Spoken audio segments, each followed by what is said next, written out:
After rescuing a drowning lion cub, a man suddenly finds himself surrounded by the pride, and what happens next is beyond belief.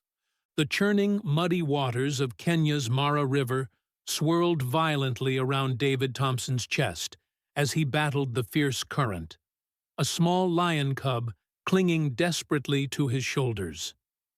Just moments earlier, the 34-year-old wildlife photographer had been setting up his gear on the riverbank when he witnessed something that would forever alter his life. A tiny cub tumbling into the swollen waters, swept away by the flood caused by heavy overnight rains upstream. For 8 years, David had documented wildlife in the Masai Mara, always following the golden rule of nature photography: never interfere with natural events. But this time, that rule didn't matter. The cub, barely 4 months old, had been playing too close to the river's edge when the soft earth collapsed beneath his paws. The desperate cries as the current dragged him away pierced through David's professional detachment like a knife. Without a second thought, David dropped his camera and dove into the dangerous river. "I couldn't just watch him die," he would later tell investigators. "Every instinct I had as a human overpowered my training as a wildlife photographer." The rescue nearly cost him his life. The Mara River in flood season is treacherous, littered with hidden debris and unpredictable currents that have claimed both animal and human lives. As David fought to reach the panicked cub, a submerged log slammed into his shoulder, nearly knocking him unconscious. Only sheer determination kept him moving until he finally grasped the exhausted little lion. The cub, weak from swallowing water and terrified by the ordeal, clung to David's neck with surprising strength. David could feel the rapid pounding of its tiny heart against his chest as he fought to make his way back to shore, the current trying to pull them both toward the crocodile-infested pools downstream. What David didn't know was that they weren't alone. Hidden among the acacia trees on the riverbank, 5 lionesses had been tracking the sound of the missing cub's cries. The pride had been frantically searching, following the scent trail right to the water's edge, just in time to witness the rescue. As David staggered into shallower water, gasping for breath, he froze. The entire pride was there. Not only the 5 lionesses, but a massive, dark-maned male, all standing motionless in a half-circle. Their golden eyes were locked on David and the cub in his arms. He quickly realized he had no escape. Chest deep in water, holding a lion cub, with 6 fully grown lions blocking his way. The largest lioness, clearly the matriarch, took a slow step toward the river. David held his breath, bracing for the worst. He knew lions were fiercely protective of their young. Everything in his knowledge of lion behavior told him this could end in tragedy. But something remarkable was about to unfold. The matriarch's gaze wasn't hostile. Instead, David saw something he had never seen in the wild: recognition, and what looked like gratitude. The cub in his arms began making soft, high-pitched mews, calling to its family. That sound seemed to break the tension. David's waterproof action camera, still recording, captured what happened next.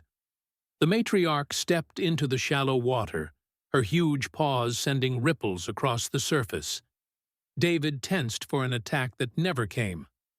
Instead, she lowered her head, not in aggression, but in what could only be described as a bow. For several seconds, the other lions stayed perfectly still, as if witnessing a moment of deep meaning. When she lifted her head again, she locked eyes with David, not as prey, but as an equal. The cub stirred in David's arms, reaching toward its mother with tiny paws, while she answered with gentle chuffing sounds, the same ones used when nursing or grooming. "It's all right, little one," David whispered. "Your family's here." The matriarch took another careful step. Her approach was slow, deliberate, entirely without threat. Then she leaned forward until David could feel her warm breath on his face. For a moment, she simply studied him. Not just his presence, but, it seemed, his intent. Then came the act that would astonish animal behaviorists. She began to groom him, her rough tongue brushing across his forehead, just as she would with members of her pride. For 30 seconds, David stayed perfectly still. This was more than trust. It was acceptance. The other lionesses relaxed, their postures shifting from watchful to calm. Even the massive male padded forward, lying down near the water's edge, a signal of peace. David began moving toward the bank. The pride parted, forming a clear path for him. It was less like predators surrounding prey, and more like an honor guard. Kneeling, David gently set the cub on solid ground. The reunion was instant. The matriarch rushed in, nuzzling and inspecting her cub while purring with relief. The others gathered close, each taking a turn to check on the youngster.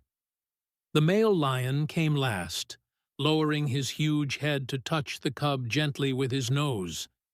David remained kneeling, soaked and breathless, feeling privileged to witness the emotional bonds of the pride. Dr. Sarah Mbeki, a wildlife biologist who later reviewed the footage, was stunned. This grooming behavior is normally reserved for pride members. For a wild lioness to do this to a human suggests a level of cognitive recognition and gratitude that challenges our understanding of feline social intelligence.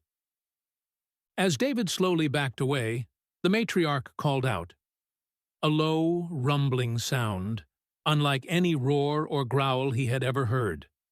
Instantly, the pride stood and formed two parallel lines, creating a pathway toward the spot where David's gear was.